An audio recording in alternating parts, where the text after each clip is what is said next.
होश में आते ही पंडित जी की गवाही ने किया तरुण का प्लान चौपट जी। हाँ दोस्तों, सीरियल अनुपमा अब उस नाटकीय मोड़ पर पहुंच चुका है जहां झूठ और साजिश के जाल में फंसी एक सच्ची ईमानदार महिला को आखिरकार इंसाफ मिलने वाला है।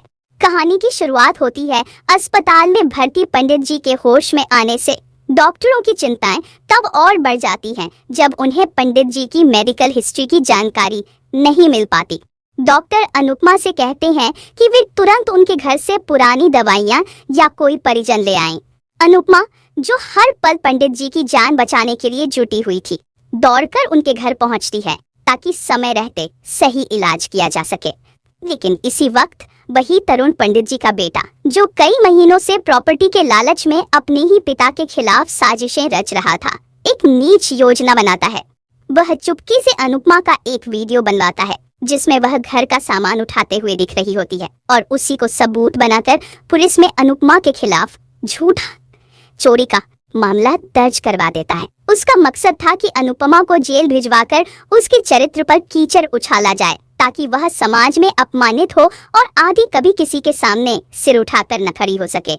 इधर अनुपमा अपनी पूरी निष्ठा से अस्पताल स्टाफ को बता देती है कि पंडित जी को किसी भी प्रकार की एलर्जी नहीं है ताकि इलाज में कोई देरी न हो।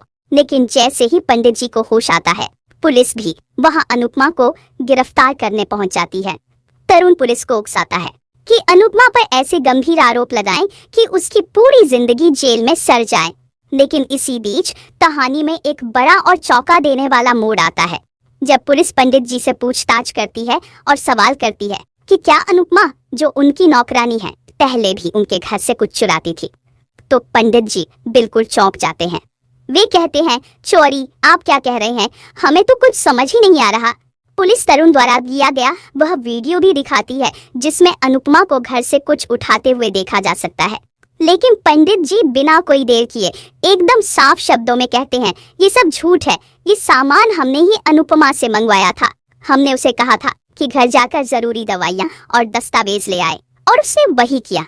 डॉक्टर भी इस बात की पुष्टि करते हैं कि अगर पंडित जी आज जिंदा हैं तो सिर्फ अनुपमा की वजह से। उन्होंने ही समय पर इलाज दिलवाया, खून बहने के बावजूद उन्हें अस्पताल पहुंचाया। यहाँ तक कि जब हर कोई घबरा गया था, अनुपमा ने अपनी सूझबूझ से पंडित जी की जान बचा ली।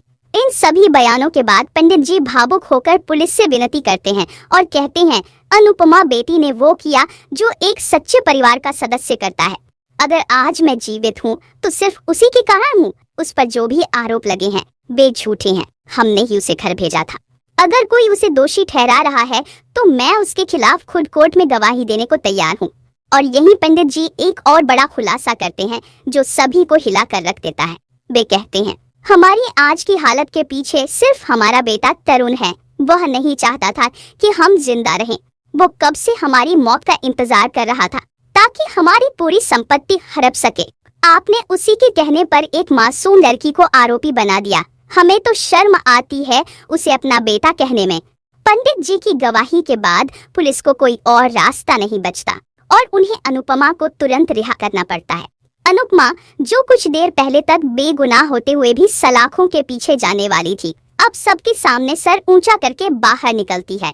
तरुण, जो आत्मविश्वास से भरा बैठा था, सबके सामने शर्मसार हो जाता है। उसका प्लान, जिसे उसने इतनी चालाकी से रचा था, अब पूरी तरह चौपट हो चुका है। पुलिस उसकी हरकतों की जांच करने का निर्णय लेती है और उस पर अपने पिता की हत्या की कोशिश, झूठी सबूत गढ़ने और निर्दोष पर झूठा इल्जाम लगाने जैसे कई गंभीर धाराएं लगाने की तैयारी शुरू कर देती है।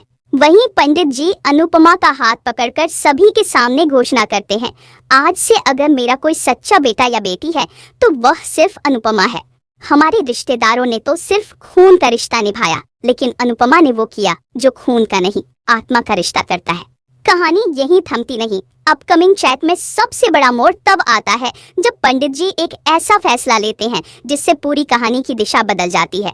वे अपनी सारी जायदाद अनुपमा के नाम करने का ऐलान करते हैं।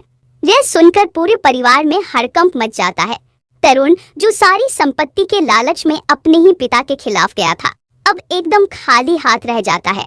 वहीं अनुपमा, जो एक नौकरानी की हैसियत से उनके घर आई थी, अब उस घर की इकलौती उत्तराधिकारी बन जाती है। लेकिन वह फिर भी कहती है, मैं ही सब पैसों के लिए नहीं कर रही, मेरे लिए इंसानियत और रिश्ते सबसे ऊपर हैं। यह बात सुनकर पंडित जी की आंखों से आंसू बहने लगते हैं। वे कहते हैं, बेटी, तूने हमें फिर से जीना सिखा दिया।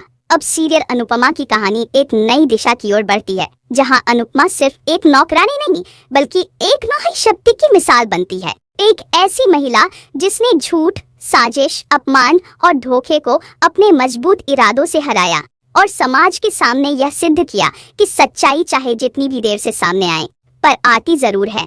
इस पूरे घटनाक्रम ने अनुपमा को न केवल न्याय दिलाया बल्कि समाज में उसके सम्मान को कई गुना बढ़ा दिया। और दोस्तों, आने वाले एपिसोड्स में यह देखना बेहद दिलचस्प होगा कि अब अनुपमा क्या फैसला लेती है। क्या वो उस घर में रहेगी जिसने कभी उस पर झूठा इल्जाम लगाया था, या वो अपने आत्मसम्मान के लिए एक नई शुरुआत करेगी।